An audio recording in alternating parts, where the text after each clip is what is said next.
my friends. Welcome to the Weekend Interview Show for December 3rd, 2005. I'm your host, Scott Horton. My website is weekendinterviewshow.com. Also, I'm an assistant editor for antiwar.com. Quick plug real fast for Derek's Martial Arts Gym on East Alpine off of South Congress, teaching Muay Thai and Kali. And also, you're going to swallow my pride and ask for donations. There's a link up at the top of weekendinterviewshow.com. Stay tuned. 1 hour from now, I'll be talking with excellent investigative reporter by the name of James Bamford. He will be back on the show. But for now, I'm going to introduce my first guest, the Pulitzer Prize-winning reporter who broke the story of the My Lai massacre, Seymour Hersh. Since 9/11, he's been writing an alternative history of the war party for the New Yorker magazine. His books include My Lai 4, a report on the massacre and its aftermath, The Price of Power, Kissinger in the Nixon White House, The Samson Option, Israel's Nuclear Arsenal and American Foreign Policy, Against All Enemies, Gulf War Syndrome, The War Between America's Ailing Veterans and Their Government, and Chain of Command, The Road from 9/11 to Abu Ghraib. He has a brand new article in the New Yorker called Up in the Air, Where is the Iraq War Headed Next? Welcome to the show, Mr. Hersh. Hello.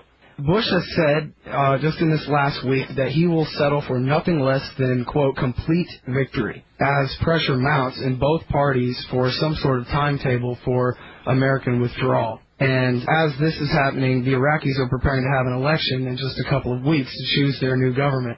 I wonder what kind of results do you expect from the election, and how do you think that will compare to what the administration wants? Well, of course, nobody knows nothing, but with that caveat, by that I mean, my opinion is my opinion. It doesn't make it a fact. I think the administration, as I wrote actually in the article, is pushing very hard for Iyad Allawi, the secular Shiite that was interim prime minister, who's been pretty much in the game as opposition leader, living an Aqsa life in London. The main competition, Ahmed Shalabi. Allawi's pretty much a candidate of the CIA and some in the State Department and some in the White House. They love him because he will do what we want. He will, if we need somebody to give us cover in terms of asking us to leave or asking us to withdraw or whatever, he's going to be our man. He's also pretty tough. He's just has his, at one point he was running his own militia. In his career, he's been inside, worked very closely with Saddam Hussein inside the Mukhabarati, Iraqi secret army and secret, if you will, the torture police. He's not an amateur to torture. He's not an amateur to bloody operations, but he's our guy. I don't think we'll get what we want. I think what we're going to end up with will be probably Abdel Mahdi, who's a member of the Shia coalition. He's now vice president of the country. He lives abroad. He's like everybody, almost everybody who runs, everybody involved is always, none of them seem to have spent their life in Iraq. All have lived abroad, obviously, because of Saddam and opposition. All right, everybody. I'm sorry, sir. We're coming up on this break here real quick. Sure. I just wanted to ask you real quick. You have reported that they basically tried to elect Allawi as the prime minister in January, and that didn't work then. So you don't think they have very good chances of pulling it off this time?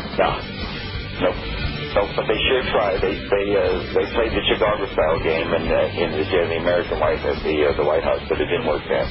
All right, we'll be right back.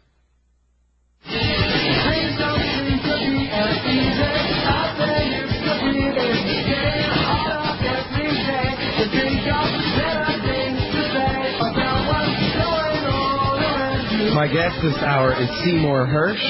He's the author of the book Chain of Command, an investigative reporter for the New Yorker magazine. And before the break, sir, you were talking about a man who seems as though he may be a front runner in the upcoming Iraqi elections, Abdel Mahdi. And he said that he's lived in exile for years, like Allawi and Chalabi. But I wonder where in exile did he live? Is he one of the guys that's been living in Iran since back in the day? No, he's basically, he was living in France. He was an economist, but he's very close. He's more or less one of the major leaders of the SCIRI, along with Dawa, the two major former very close to Iran parties that now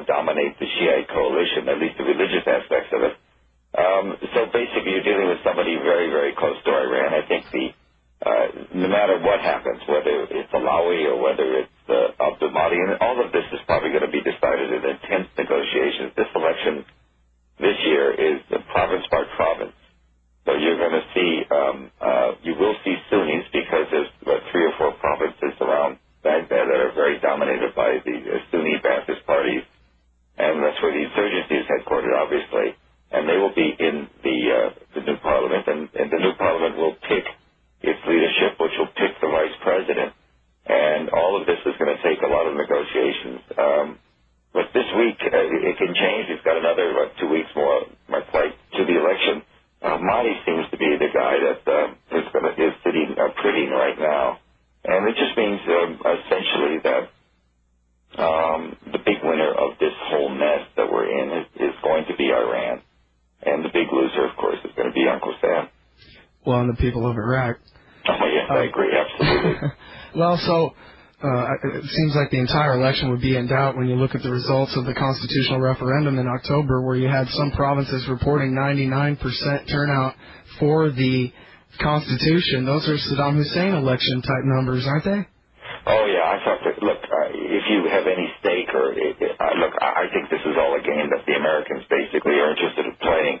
You know, it's a check-off list for us, for the president, Bush, and his policy to announce that we've moved another step on the road to democracy, you know, which is this fantasy land that he thinks he can achieve in Iraq.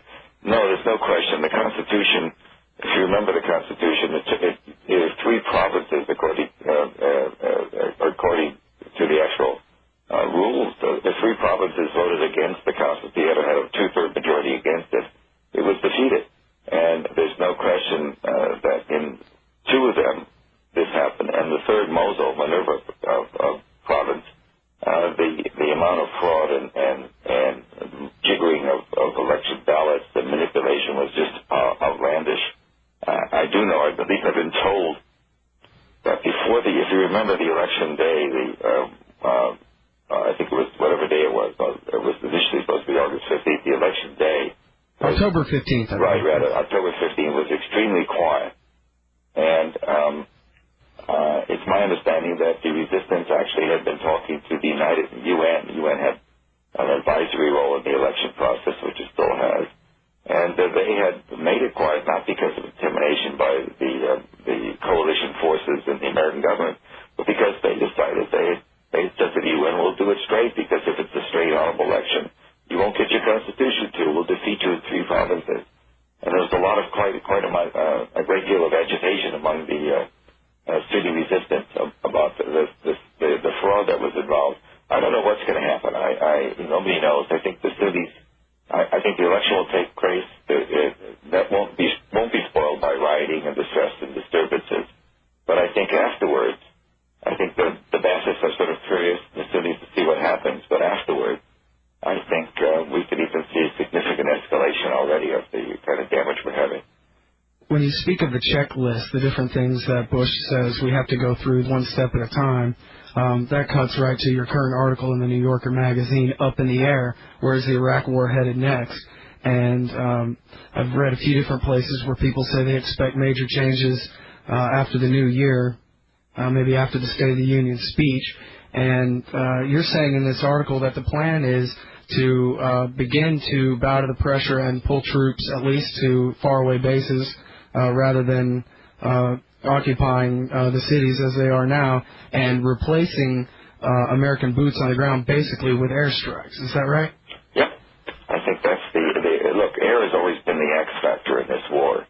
Unlike in Vietnam, when every day the American authorities reported publicly how many sorties, that is one flight by one bomber, took place and how much tonnage was dropped. We have no idea what's going on. We don't have embedded reporters that are at bases, whether they're in Doha or off the carriers that are operating the Gulf, or whether they're in country, and I think that's where many of them are. I think many of our bases are now in countries, but that seems to be a secret. We fly out of Kirkuk, I think, somewhere in that area. We also fly from bases close to the Sunni Triangle, where all the action is right now. But we don't know. There's all sorts of anecdotal reasons to think bombing has gone up enormously because we hear about it more. Bombers this, bombers that. And Fallujah, the great battle last fall, every day there was comments and talk about bodies in the street being killed by bombs and bombing every day. Sure, and in the years since then, you're right, we don't really hear about it in terms of tonnage all the time and sorties flown, but occasionally we hear about it because a bunch of civilians are killed, women and children, and that ends up making the foreign press at least. In the American press, here's the way they describe it. A battle took place near Syria, and the Americans claimed 70 insurgents were killed. The body count business. And the American press corps and the international press corps, not that you can't fault them because it's too dangerous to do otherwise, are locked into a few places in Baghdad, get briefed there, rarely go out, can't go out, as again they would if they could, don't know, all they can do is parrot what's being said, and the next day, sure enough, if you were to read Al Hayat or look at some of the Arab news media, the news channels, television channels, you would see the insurgents are basically significantly, anyway, women and children beginning to flood nearby hospitals. That's the definition, the real definition for insurgents, but we just don't know. One statistic that I and a lot of people at the New Yorker and my researchers tried to find some specific data about bombing, and the one number we got came from the Marine, an air wing in the Marine Corps, which there is one air wing that the Marines fly their own combat close air support for combat on the ground, and they're doing a lot of it. And the air wing reported in the fall, November of 2004, that in the previous, I'd say 15 or 16 months, they had dropped 500,000 tons of ordnance, that's bombs and rockets, etc. 500,000 tons. And I just let in the article I did, we let that number stand, and I should have translated it. It was really stupid of me not to, because 500,000 tons of bombs, most of the close air support is in the smaller bombs, the 500. The bombs we use are 500, 1,000, and large 2,000-ton bombs, which are dropped by the larger Air Force planes. But the Marine tactical bombers use 500 mostly. That translates to, get this, 2 million 500-pound bombs. Whoa. That means if you had, and actually the number of ordnance is more because often they're using a lot of rockets. Planes are flying rockets, which are lighter, but which means the numbers are greater. But 2 million bombs in 16 months or something like that. You're looking, if you break it down, to roughly 100 bombs being dropped an hour, 24 hours a day. For the last 15, 16 months. And that's a lot of bombs. The 15, 16 months preceding a year ago, then that means they're counting beginning at least half a year after the major combat operations had ended, right? Right. It begins probably, I would guess they began to start doing a lot of action, would have been September, October of 2003 until the fall of October. The number statistic was to the fall of 2004. Certainly, if anything, it's gotten more intense. Plus, in the last year, things have gotten much harder for us. Plus, also, most of there's only one Marine air wing. I don't know how many Air Force wings or units are flying, and I don't know how many Navy units are flying, but the Navy and Air Force are doing many more missions than the Marines. So there you are. It adds up to, it's not the kind of tonnage we had in the Vietnam War when B-52 planes were dropping, but most of the bombing we do is done in urban areas. That's where most of the combat is. Landmines go off, et cetera. It's not in the country. So even before we begin this whole process, the amount of bombing seems to be greater than anybody has any reason to anticipate. And now the plan is, as we withdraw American troops, and yes, hooray, that's good. We all want American boys out of harm's way and fewer American casualties. But that does not mean, A, that the war is going to be ended, B, that Bush is thinking of losing or finding a way out, or C, that the violence will go down. All that's going to happen as we pull out American troops is we're going to increase the bombing and support of Iraqi units. The violence will go up, and much of my article dealt with the fact that there's sort of a huge doctrinal fight inside the Air Force anyway over who's going to be telling us where to bomb. The Air Force pilots do not want to be dropping bombs that are being targeted or guided by Iraqi ground units because there's just no confidence that the Iraqis won't be penetrated, won't be completely involved in tribal fighting or other kind of... Which, of course, they already are. I mean, the Iraqi army now is nothing but the the different religious militias dressed up in American clothes, right? Well, I mean, I wouldn't say nothing but. That may be hard, but they're certainly overwhelmingly dominated by militias. I think much of the training that, the wonderful training that we talk about, the Sunni and Ba'athist forces, those forces supported by Saddam, don't need the training. The training mostly was given to Shia forces who came in, got a gun, a couple weeks of training, and went off to join the militia. All right, everybody, it's the Weekend Interview Show. I'm talking with Seymour Hersh from the New Yorker magazine. We'll be right back.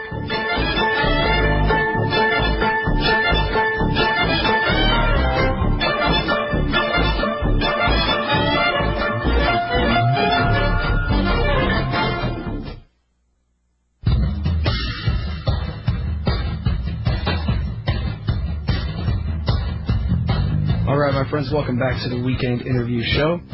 I'm Scott Horton. I'm talking with Seymour Hersh from the New Yorker magazine, author of the book Chain of Command, The Road from 9/11 to Abu Ghraib. His new article in the New Yorker magazine is called Up in the Air, Where is the Iraq War Headed Next? And that's just what we were talking about before the break, the idea that the American forces, the boots on the ground will be pulled out, and different factions of American air power will be the ones deployed to fight against the insurgency. Only if all the American boots on the ground are out of the country, then that means it's locals directing the airstrikes. And Mr. Hersh has written in his article, Up in the Air, that there's a big fight within the military because they don't want to go around dropping bombs wherever somebody from the Supreme Council for Islamic Revolution might happen to point them. Isn't that right? Well, ultimately, one of the realities is that if the insurgency certainly would look, the Iraqi army is penetrated. Everybody knows that's the reason that we have so many horrible incidents already. That a bomb will go off in the middle of an area that's secure. Certainly, the Iraqi police is a mess, and so obviously there's a fear of insurgency. And what you've also said something that is very true and very complicated for a lot of Americans to believe, but the pro-Iranian faction inside the SCIRI and the Dawa party, which are so dominant in the coalition and will be dominant in the coalition that is going to probably win the election and become the prime minister, whether it's Mahdi or somebody else, we could end up with Iranian operatives helping to guide and direct American bombs against targets that are against our interests. This is all in the realm of possibility, yes. In fact, in your book, you talk about Cheney originally promised that, Iran will help us with the war, and I guess it turns out that he wasn't lying after all, huh?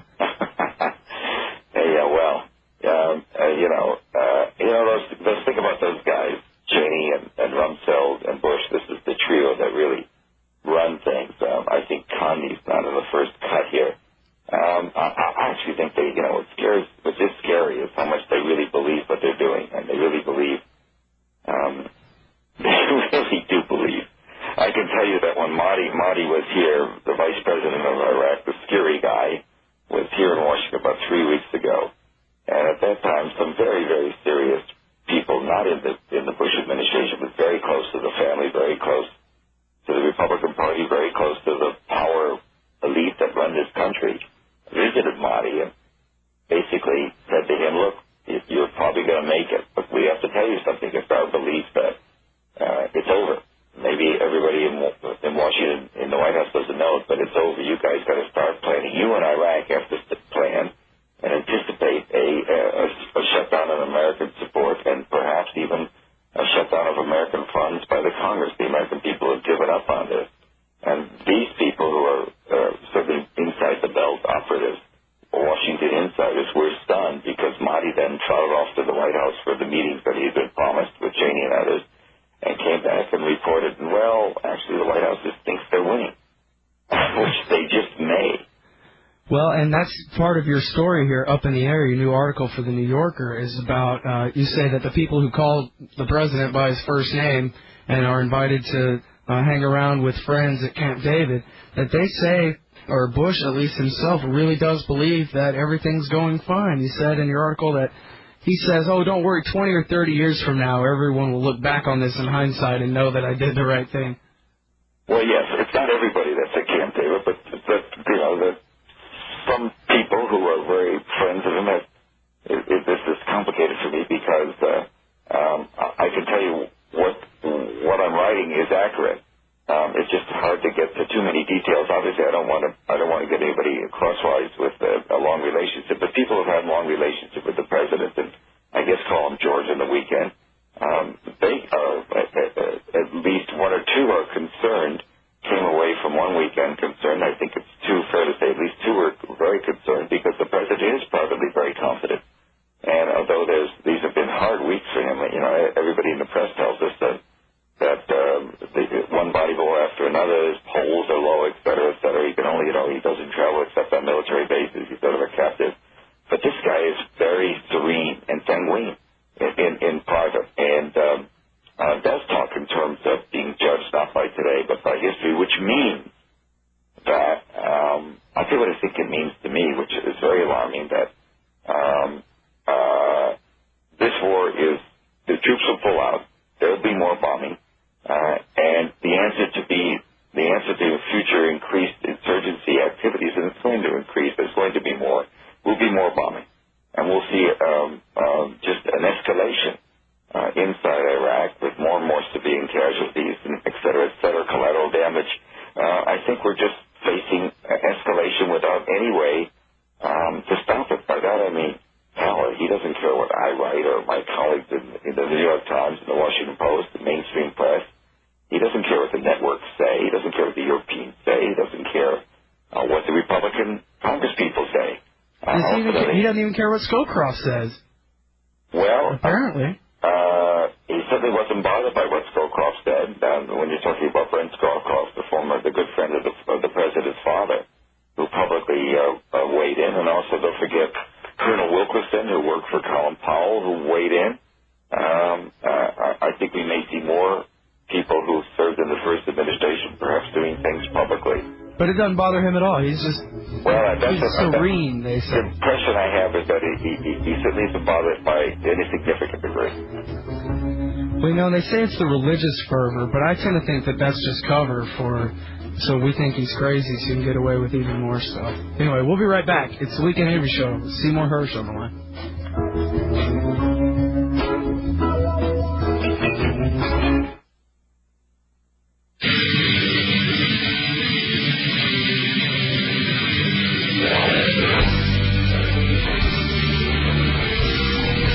All right, my friends, welcome back to the Weekend Interview Show. I'm your host, Scott Horton. I'm talking with Seymour Hersh from the New Yorker magazine, author of Chain of Command, The Road from 9/11 to Abu Ghraib. And I want to ask you about Bush's Religious Nut Act in a minute, but I wanted to go back to Iraq for a second and ask you about this Cairo conference that took place a couple of weeks back, and whether you think that, well, basically for the audience, there was a meeting where all different religious and ethnic factions in Iraq all went to Cairo and basically seemed like they had in mind creating some sort of peaceful resolution to their conflicts rather than continuing their problems into full-scale civil war.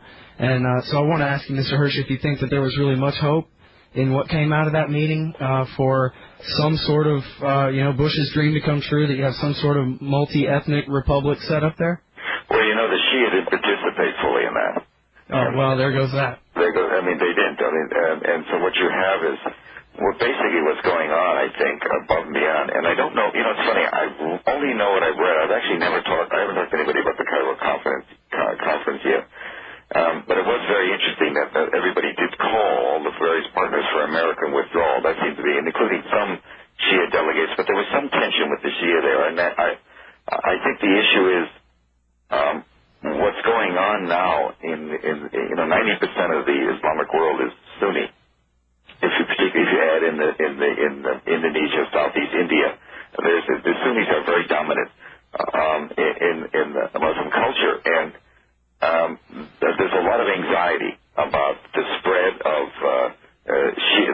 The only nation that's dominated, Middle East Islamic nation that's dominated by the Shia, is Iran right now. The Ayatollah took over in the coup there, 2.5 decades ago.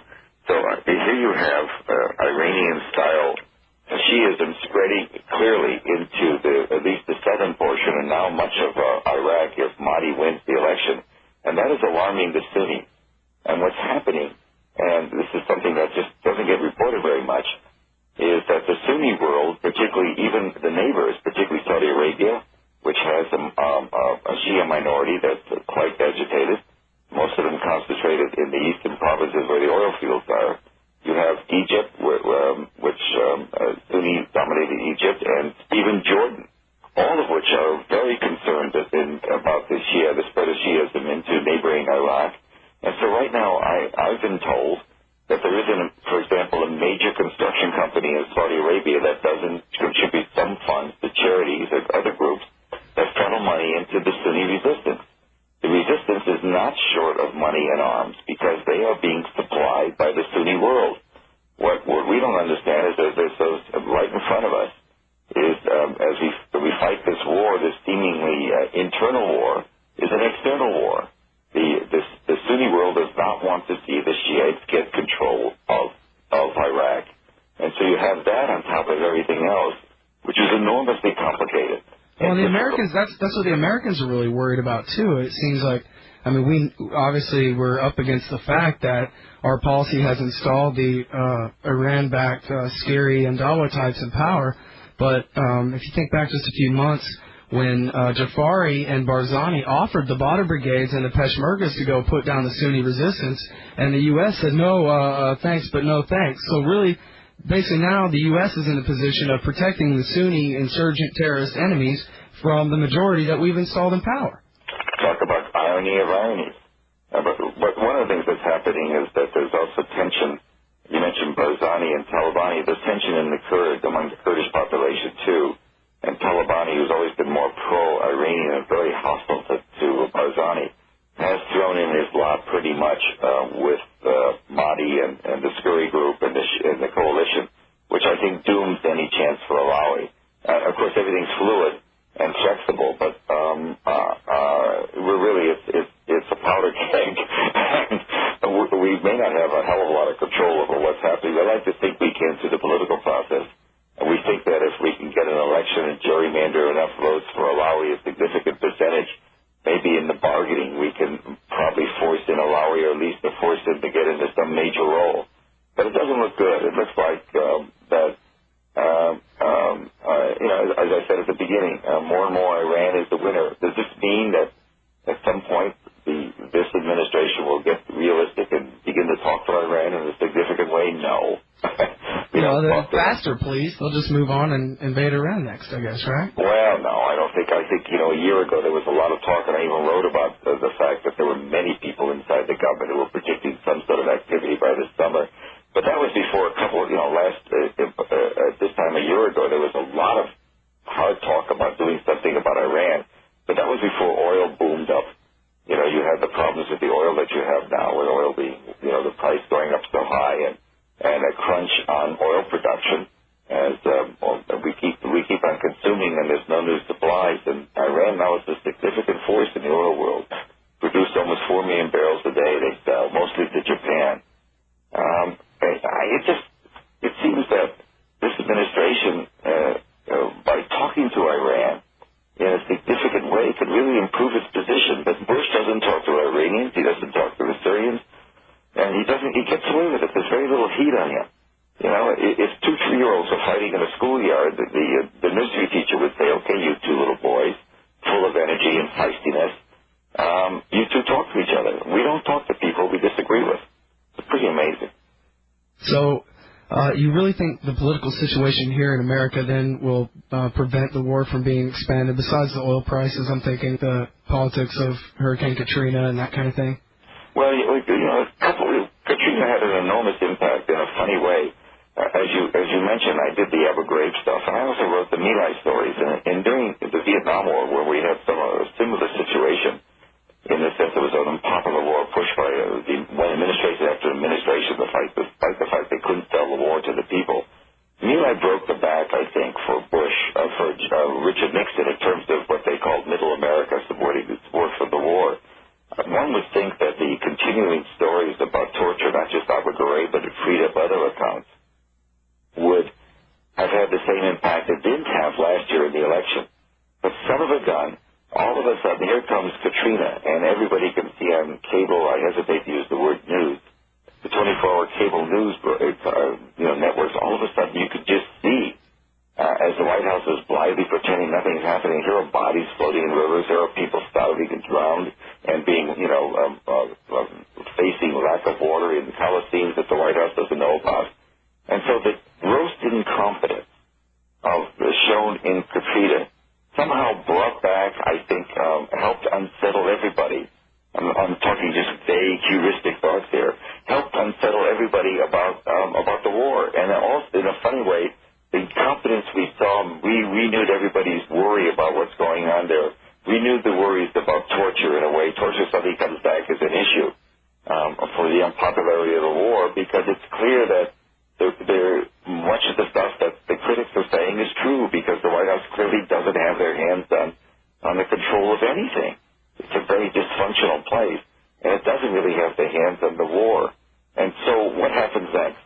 If the president stays firm, be it because of religious fervor, which you're skeptical about, or be it because he's simply a believer in his own notion of democracy, which is also very possible, if he stays firm on this war and he continues to escalate, and it remains as unpopular as it is, it's going to be a very interesting play. The question will be, will this ridiculously hapless, pathetic, feckless Congress that we have, which doesn't exercise any of the constitutional powers it has, will they come face to face with their own political survival and do what happened once before, 25, 30 years ago in Vietnam, vote an end to spending for the war? That's, I think, going to be the real issue by the end of summer. Will Congress stop this war, this president, by cutting off the funds? They can do it. Well, it's sort of a race then between Congress and the neoconservatives to see whether they can get us into Syria before that happens, right? Well, but, something happened 3 weeks ago in Syria that the American press has sort of missed. Bashar Assad, whatever his problems were, he's a president that represents the Alawite. Probably Alawites are about 11%. They're a sect of the Shias that nobody likes, particularly Saudi Arabia, the Wahhabis there. The Saudis have been very much behind a lot of the along with us and the French, the anti-Bashar stuff that's coming because of the bombing and the killing of Hariri, this fellow in the billionaire in February, after the bombing in Lebanon. In any case, Bashar 3 weeks ago, Bashar's been made, the American attacks and the international attacks on him have made him stronger. 3 weeks ago, he gave a speech in which he said, here's the position you in America put me into. You want me to do an assisted suicide. That's what you want. And I'm not going to do it. I'll tell you what I'm going to do. I'm not going to stand here and just die for you. If I have to die, I'm going to die fighting. I'm going to die with my boots on. And he stood up to America 3 weeks ago. His population is greater than ever inside the country. We live in our fantasy world about what's going on there. If we try something there, we will be met with a lot of opposition. I think we're going to stick to hit and run operations, the kind of which we're doing now, and a lot of threats. Well, sticks and stones, I guess, right? You got it. Do you have a good idea of who killed Rafik Hariri? Well, no, but I'll tell you, there's no empirical evidence. Everybody in the world has an idea that the Americans, the propaganda of the United States and the French is, of course, Syria did it. And then there's been this alleged investigation by a German prosecutor named Melis, M-E-H-L-I-S, who came up with a report that if one read it carefully, and I mean anyone, there's no there, the report. The report hangs on two witnesses that Melis in his own report debunks, and one of which, about a week ago, 4 or 5 days ago, publicly admitted in Damascus. We, of course, don't accept anything that's said publicly there is true. One of the two witnesses said he's been paid off by the Saudis and been terrorized and forced to say some of the statements he made to the Melis Commission. So it's a very, very less than persuasive report, played to her fairly well by the United States. My old newspaper, the New York Times, I thought did a terrible job of reporting it. The night before the report was officially made public, there was a leaked version given in the UN. Melis is doing this for the UN, the United Nations.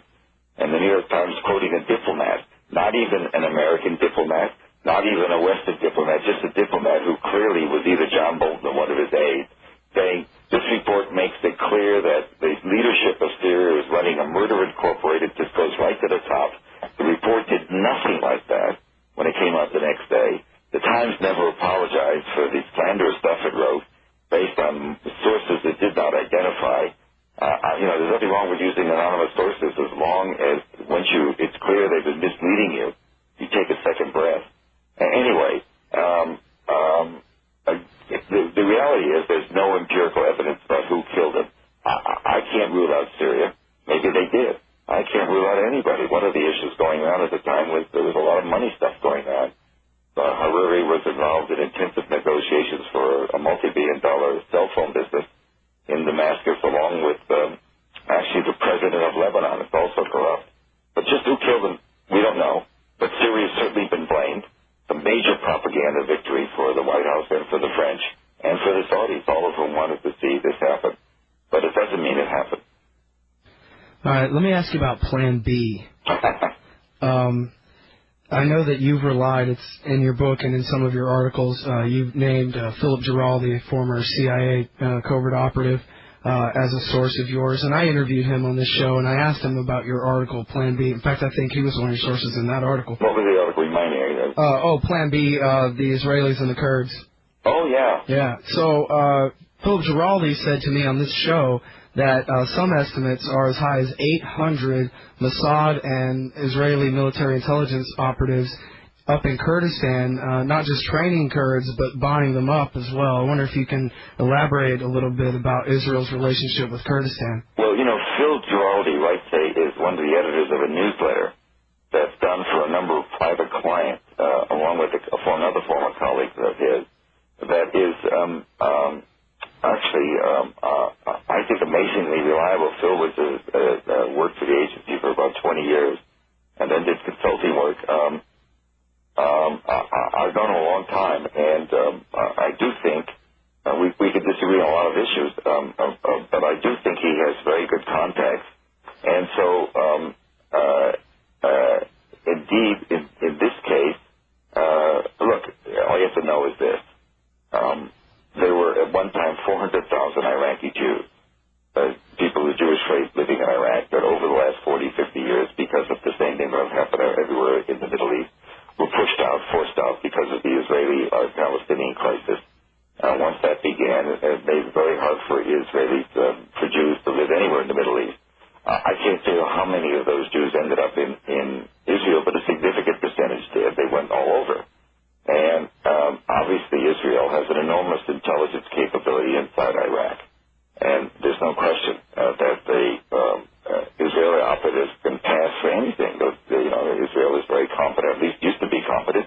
They went through some bad times in terms of intelligence. I think they're back being reasonably competent. And yes, they've had long-standing relationships, Israel and Kurdistan. There's been long-standing ties. And the official story, the American government will give you and the Kurdish government will give you is that there's a lot of Israeli investment in Kurdistan. The Israelis are investing. They're good partners of the Kurds. They support an independent Kurdistan, or at least a strong Kurdistan. And for sure, there's operations going on. Israeli-led operations are going on inside Kurdistan, into Iran, into Syria. Absolutely. The Israelis have a platform there.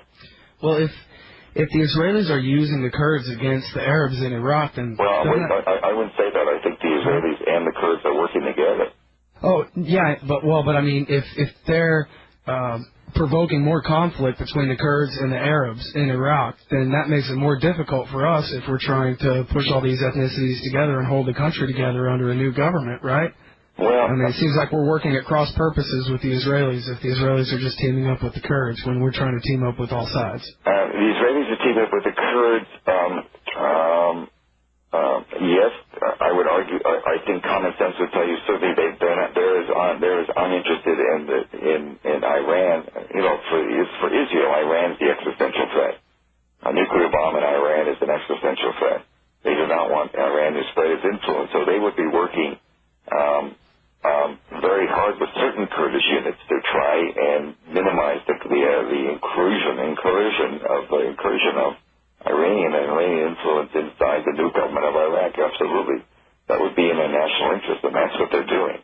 They're also using the closeness and there are many Iranian Kurds, Syrian Kurds that remain loyal to a national Kurdish state. And they are obviously people that can be exploited for intelligence collection, et cetera, running operations. I think all of those things are going on. I think the main issue of I'm talking with Seymour Hersh from the New Yorker magazine. He's the author of the book Chain of Command, The Road from 9/11 to Abu Ghraib. And we'll be right back to wrap up after this.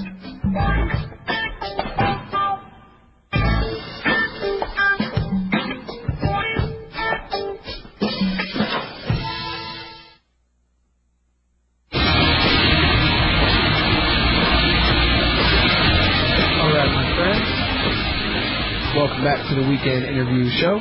I'm Scott Horton, and I'm talking with Seymour Hersh from the New Yorker magazine. He's the author of the book Chain of Command, The Road from 9/11 to Abu Ghraib. And I got to tell you, I really wish we had another hour to finish this interview, because I got a lot more questions here for you. But I guess I'm going to have to settle for asking you about the Niger uranium forgeries. Speaking of Phil Giraldi, who we brought up a minute ago, I basically got it out of him on this show that Ledeen was involved and a couple of former CIA officers. Later, Justin Raimondo, my boss at antiwar.com, named two former CIA operatives named Dwayne Claridge and Alan Wolf as the principal forgers of the documents.